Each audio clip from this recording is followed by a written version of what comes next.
Hello everyone, welcome back to the channel where we talk about music things. Sometimes I'll break songs down and react to them, sometimes I'll play drums, and sometimes we'll talk about things that I just find quite interesting. And currently I find the infatuation with everything about emos to be really interesting right now, because it's like an emo revival in a way. I see this nostalgic obsession with it coming to light, so it's kind of surreal seeing that revival happen and going, oh god, it happened, I'm old.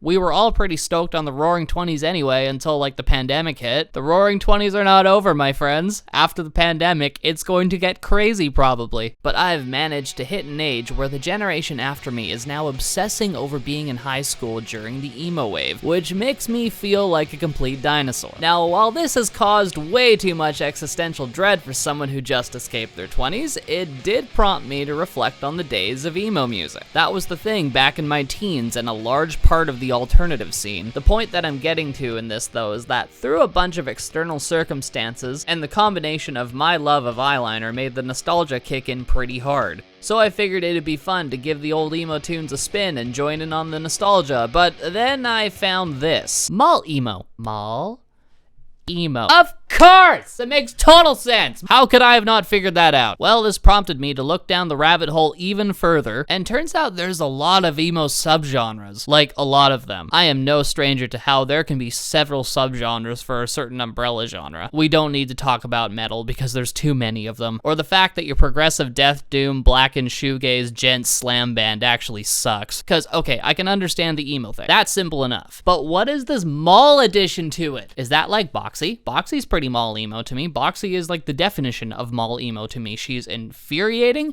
and she wears a lot of eyeliner. Mall emo. So to calm my curiosity on what mall emo was and release the mental real estate that it takes in my head to move on to brighter pastures, I hit up Urban Dictionary cause that's a solid place to go if you're street smart on the internet, and as usual it was undeniably savage, sourcing that mall emo is the bands you see on MTV who you think are emo but really aren't, like My Chemical Romance.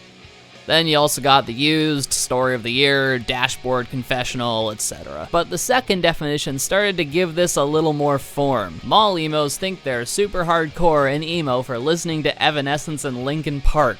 They wander around the mall most of the time, looking depressed and hanging around Hot Topic or Spencer's. They often wear plaid with pink, black, and red, Hot Topic skirts over jeans covered in patches, Vans or Converse, messy hair, usually dull, unwashed, brown with cheap green highlights, or some other weird color.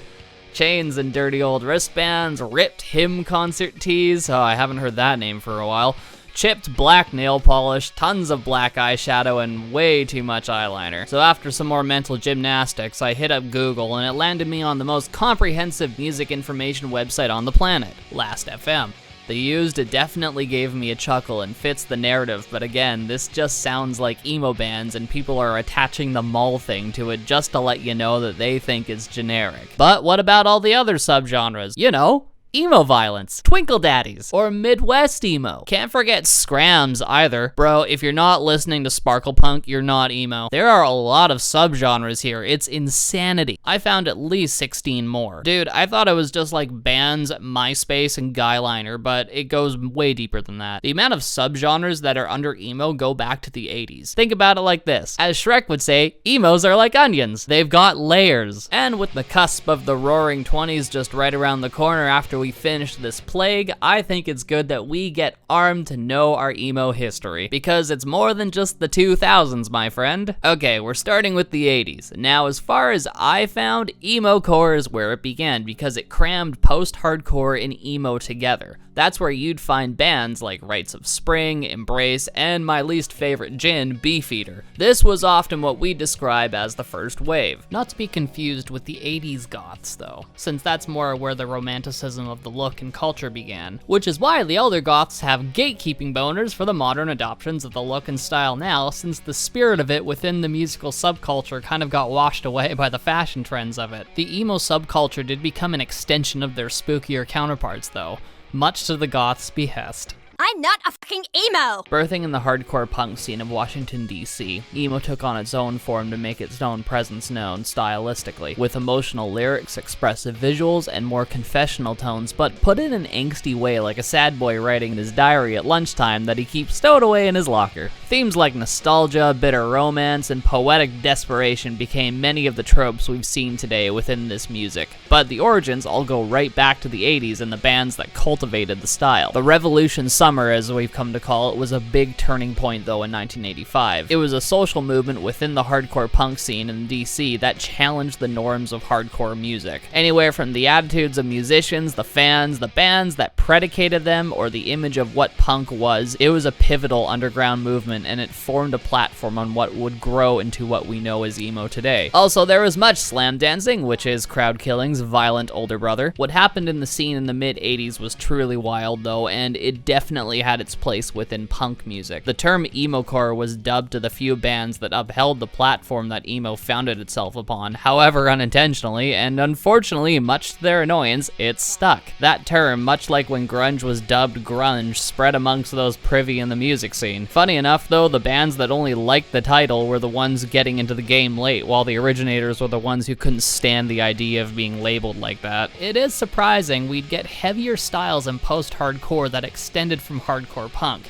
The term emo, from what I've read, wasn't even coined until the mid-80s anyway, apparently. Emo core, though, was pretty big in the Washington, D.C. punk scene, cause a lot of these early adopters had broken up by then, but the standard had been set for what it would eventually evolve into. Eventually, we just move on and get straight up emo in the second wave in the 90s. So, surprise, surprise, your dad rock grunge ain't all that it's cracked up to be, because sass, emo violence, screamo, and Midwest indie emo, and emo pop all started and have their emergence in here. Local bands started to adopt the DC styles, which is where the expansion of the umbrella genre really started to move into things like indie or pop punk.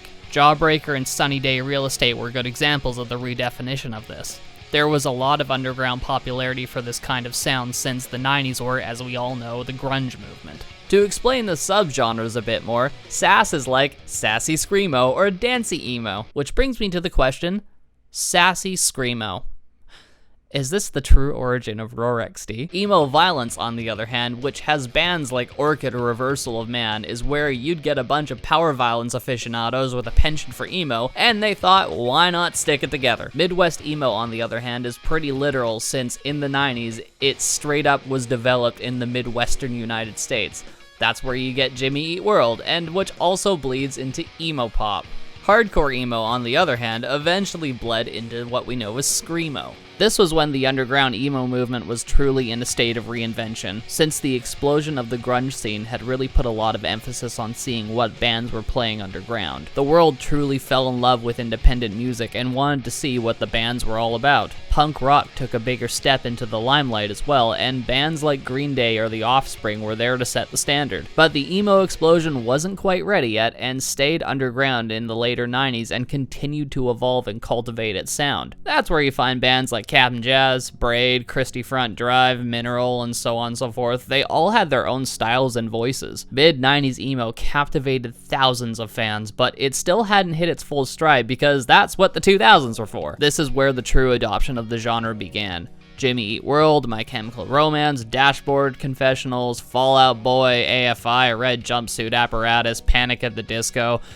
Just too many to list. They had all become a big face of what we would call emo. This is where we get the fashion trends, the explosion of the music scene, and the nostalgia that is constantly tormenting you on the inside because you think that you were born in the wrong generation. Emo and all its supporting genres had been cultivated and perfected for this decade. The genre became a marketing machine, and major record labels, like the bloodsuckers they are, didn't waste a single moment to take this upward movement and launch it into the stratosphere. As the looks and sounds swarmed the charts, the retail end of it boomed with everything you could aesthetically desire. The 2000s emo movement took the baton from grunge and, love it or hate it, left an irreplaceable mark in music. There was, of course, much backlash from the elitist metalheads during this time, but the metal enthusiasts got their 2010 decade of gentcore and Meshuggah worship anyway. Moral of the story is, everyone gets their turn. Now, moving on to the 2010s, the 2010s are kind of interesting in their own way because they start to do the thing that we have done a lot in this modern era of music. Frankenstein the crap out of genres until we find that something works. This is the modern era of music we're talking about here. We play pen, pineapple, apple pen with music genres until we find something that we're happy with. Anime idols, metal,